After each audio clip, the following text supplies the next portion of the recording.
Hər vaxtınız xeyir, Azadlıq Radiosu TV kanalında xəbər proqramıdır. Praqa studiyasında sizinlə mən, Vaqif Məmmədli, bugünkü xəbərlər. Avropa Məhkəməsi hazırda həbsdə olan hüquq müdafiəçisi İntiqam Əliyevlə bağlı Azərbaycan hökumətinə sorğu göndərib. Vəkil Cavad Cavadov deyir ki, İntiqam Əliyevin səhhəti yaxşı olmadığından Avropa Məhkəməsinə müraciət edərək onunla bağlı müvəqqəti tədbir tətbiq edilməsini xahiş ediblər. Avropa Məhkəməsi isə artıq hökumətə sorğu göndərib və noyabrın 17-sinədək buna cavab verilməlidir. İntiqam Əliyev avqustun 8-də saxlanıb, qanunsuz sahibkarlıq və vergidən yayınmaqda ittiham olunur. Müdafiə tərəfi həbsin siyasi motivli olduğunu deyir. Müşfiq Cabbarın hazırladığı reportaja baxaq. Çox sağ olun, gəldiniz. Var olun, çox sağ olun. Hər şeyə görə sağ olun. Onlardan uşaqlardan həbsdə olanlar. İntiqam Əliyevin səhhəti günü-gündən pisləşir. Bu barədə onun qızı Nərmin Kamilsoy məlumat yayıb. Noyabrın 7-sində İntiqam Əliyevlə görüşən qızı səhhətindəki problemlərə görə 4 saatlıq görüşün cəmi 2 saatın atası ilə keçirə bildiyini deyib. O şiddətli baş ağrılarından və yuxusuzluqdan əziyyət çəkir. Atam ayaq üstündə durmağa çətinlik çəkir. Qəbul etdiyi dərmanlar nəticə verməməklə yanaşı, psixoloji durumuna kəskin mənfi təsir göstərir. Kamera şəraitində hərəkətsiz qaldığına görə ayaqlarında qıcolma baş verir. Xəstəlikləri ilə əlaqədar normal qidalanmır, yatmır və bu da onun fiziki vəziyyətini və müqavimətini zəiflədir. İntiqam Əliyevin vəkili Cavad Cavadov da hüquq müdafiəçisinin səhhətinin yaxşı olmadığını təsdiqləyir. Vəkil deyir ki, İntiqam Əliyevin səhhətinin pisləşməsinə görə məhkəmə tibbi ekspertizasının keçirilməsi üçün müraciət ediblər. Onu hətta onkoloji mərkəzə də müayinəyə apardılar. Müayinələrin nəticəsi barədə bizdə rəsmi məlumat yoxdur. Onun özünə bildiriblər, amma biz sorğu vermişik ki, rəsmi o nəticələri göstərsinlər və biz buna uyğun hərəkət edək. 2011-ci ilin dekabrında Türkiyədə İstanbul Hava Limanında o saxlanılarkən başından zədə almışdı və o zədənin fəsadları tibbi sənədlərlə də təsdiq olunur, hal-hazırda da davam edir. Onda çox güclü baş ağrılar var, güclü baş ağrı kəsicilərdən istifadə eləyir. Yəni onun sağlıq durumu doğrudan çox ciddidir. Biz çalışırıq buna uyğun olaraq müəyyən hərəkətləri eləyək. Avropa Məhkəməsi İntiqam Əliyevlə bağlı Azərbaycan hökumətinə sorğu göndərib. Bu barədə vəkil Cavad Cavadov Facebook səhifəsində yazıb. İntiqam Əliyevin müayinə nəticələri, rentgen fotoları öz həkimlərimizə göstərilməsi üçün verilmir. Bununla bağlı Avropa Məhkəməsinə müraciət etmişdim. Bugün cavab aldım. Hökumət Avropa Məhkəməsinin suallarını cavablandırmalıdır. Lakin mən öz hökumətimizə müraciət edərək xahiş edirəm, İntiqam Əliyev barəsində qəti imkan tədbirinin dəyişdirilməsi üçün qərar qəbul edilsin. Facebookda pozitiv olun, İntiqam Əliyev avqustun 8-də qanunsuz sahibkarlıq, vergidən yayınma, vəzifə səlahiyyətlərindən sui-istifadədə ittiham olunaraq həbs edilib. Sumqayıt Gənclərinin Hüquqi Maarifləndirilməsi Birliyinin prezidenti Elçin Məmmədov noyabrın 12-də Baş Prokurorluğun İstintaq İdarəsinə çağırılıb. Bu barədə Turan Agentliyinə Elçin Məmmədovun özü məlumat verib. Onun sözlərinə görə idarəyə şahid qismində çağırılıb. Müstəntiq bildirib ki, çağırış vergidən yayınma ilə bağlıdır və Elçin Məmmədov hüquq müdafiəçiləri Leyla Yunus və İntiqam Əliyevin işi ilə bağlı ifadə verəcək. Noyabrın 11-də Budapeştdə Azərbaycan prezidenti İlham Əliyev və Macarıstanın baş naziri Viktor Orbanın iştirakı ilə geniş tərkibdə görüş olub. Viktor Orban İlham Əliyevin dostluq münasibətləri və ikitərəfli əməkdaşlığın inkişafında rolunu və əlaqələrin daha da genişlənməsi üçün yaxşı imkanlar olduğunu vurğulayıb.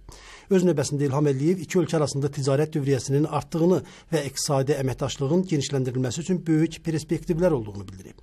Görüşdə enerji, təhsil, humanitar, əczaçılıq, investisiya qoyuluşu və digər sahələrdə əməkdaşlığın vacibliyi qeyd olunub.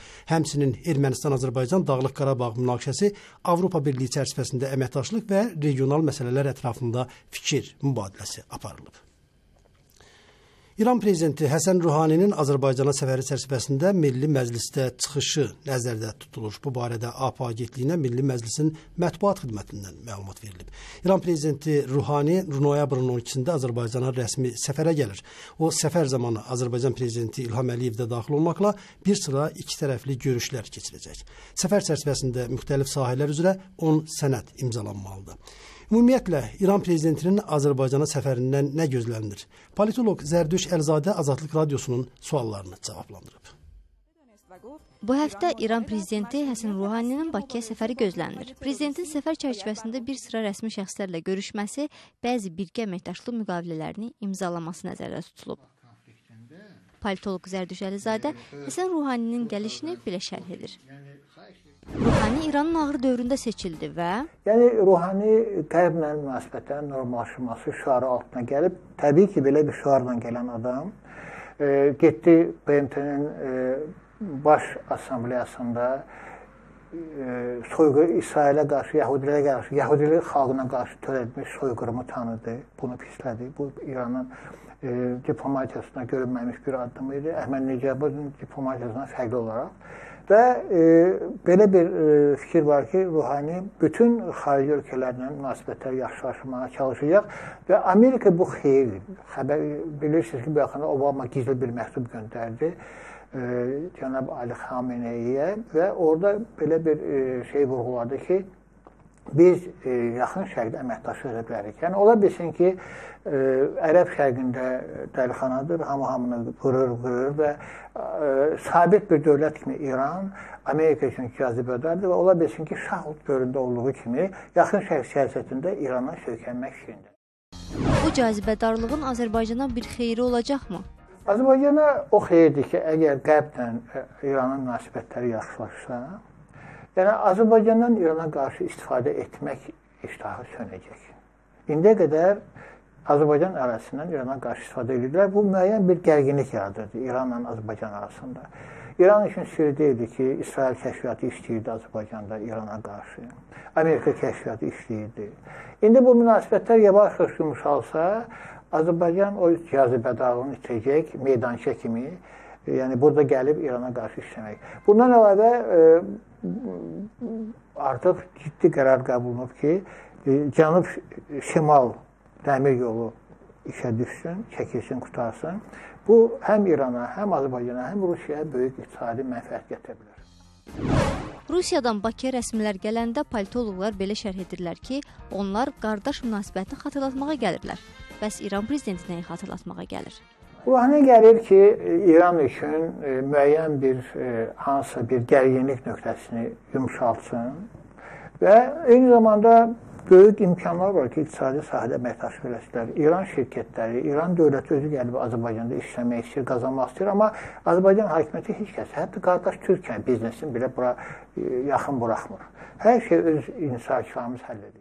Yerli media yazır ki, Həsən Ruhaninin qadın məsələlərində birgə əməkdaşlığa dair müqaviləyə imza atacağı da gözlənilir. Əksər kişilər üçün qadın qlobal problemdir. Hansı harda bir iş var, orada mütləq qadın izi axtarmaq lazımdır. Və İranda da qadınlar dünyanın fikirləşiyindən fərqli olaraq çox mühüm rol oynayır. Mən 6 dəfə İranda olmuşam və görürəm ki, İran qadınları əvvəla Tehranın maşınlarının 40%-ni qadınlar sürür. İkincisi, qadınlar elmdə, təhsildə, idmanda, parlamentdə çox mühüm rol oynayırlar.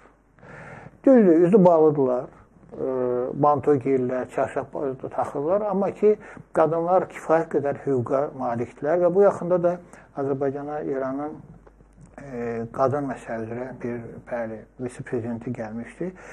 Görünür, bu bizim birinci ledinin şənini qaldırmaq üçün bir məsələdir ki, həm də qadın məsələsi sağlanıb göndərilir.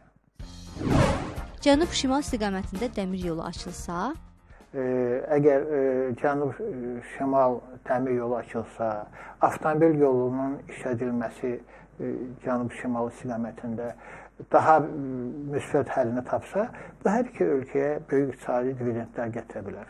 Bundan başqa, mənim zənnimcə, indiyə qədər İranla Azərbaycan arasında müəyyən bir mübahisəli neft yatağı var, Xəzərin cənub hövzəsində, cənub tərəfində. Məncə, ağla batan olardı ki, bunu Azərbaycan-İran birgə işləməyi boyuna götürsələr, mübahisə predmeti itər. Yəni, ağıllı tərəflər bunu belə edərlər, həll edərlər. Dövlət neft şirkətində işçilərə ixtisarlarla bağlı bildirişlər paylanıb. Bu barədə Neftçilərin Hüquqlarının Müdafiə Təşkilatının hüquqşünası Azər Quliyev məlumat verib. Onun sözlərinə görə yeni ildən kütləvi ixtisarlar gözlənilir. İlkin olaraq zavod və müəssisələrdə 800 işçi ixtisara düşəcək. Hüquqşünas deyir ki, xərcləri azaltmaq üçün ixtisarlar vacibdir, amma ixtisar aparılarkən peşəkarlığın nəzərə alınmaması narazılıq doğurur. Bu il dekabrın 23-də Azərbaycanda bələdiyyə seçkiləri keçiriləcək. Təşviqat kampaniyası seçkilərə 28 gün qalmış. Noyabrın 25-də başlayacaq, dekabrın 22-sində bitəcək. Artıq seçkilərdə iştirak üçün 21.764 nəfər müraciət edib, onların 13.488-i siyasi partiyalardan irəli sürülüb. İndiyədək 1724 nəfərin namizədliyi qeydə alınıb. Seçkilər 1607 bələdiyyəni əhatə edəcək. Seçkilərin nəticələri gələn il yanvarın 17-sinədək elan edilməlidir. Bələdiyyələrin işi nədir? Sakinlər öz bələdiyyə sədrlərini tanıyırmı? İslam və Şəfanənin Bakı küçələrində keçirdikləri sorğuya baxaq. Yaşadığınız ərazinin bələdiyyə sədrini tanıyırsınız? Yox, tanımıyorum. Əgər tanısaydınız, ona nə sözünüz olardı? Bizim məhəllə sökülür, nə deyəcəyim? Heç nə. Sökülür də, Sovetskida olur. Amma gözü bilirlər nə lazımdır, amma eləmirlər. Nə məsələn, bu sakin kimi edə bilərsin? Abadlaşdırma yoxdur. Ondan sonra sizə nə deyim, özünüz qəşəng bilirsiniz. Deməyə nə xeyri var? Ya iş versin, zamanları işləsin. Deməyə nə xeyri var? Deyinə bu da bələdiyyə. Biz onu tanımasan yaxşı durmaz. Mən biləm ki, mənim dilimdə dediyi nəsə həll olacaq, mən çox şey deyərəm. Ancaq müqavilə ilə yaşayır. Nə orderimiz var, nə ünvanımız var, heç nə yox. Bələdiyyə sədrini tanımışsınız? Xeyr, tanımıyorum. Tanısaydınız nə sözünüz olardı onlara? Sözüm olardı ki, heç olmasa bizə kömək etsin ki, biz deməli yazılar da yaşadığımız yerə yazılar. Heç olmasa o ünvanda bizi tanısınlar, yazılar. Biz gəlir sabah səs verib. Biz istəyirik. Deyərdim ki, yaxşı-yaxşı evləri bizə qismət eləsin. Bizim evlərimiz sökülür, neysə, nə bilim, elədən. Sədrini tanıyırsınız? Yox, tanımıyorum. Siz tanısaydınız, ona hansı sözünüz var idi, nə deyərdiniz? Nə bilim bala. Bələdiyyə sədrini tanısaydınız, ona nə sualınız olar, nə sözünüz olardı?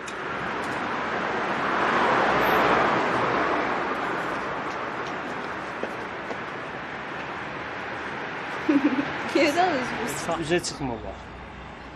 Gəlirlər bir müddət gözü görsənirlər, ondan sonra sırf tamam etdi. Bu birdən görsəydiniz onları, nə sözünüz olardı, nə demək istəyirdiniz? Allah, onların nə sözümüz olar ya? Heç nə. Bir insan ki, öz bələdiyyə sədri cəmaatın qeydinə qalmırsa, ona deyəcək sözümüz yoxdur. Tamam deyil.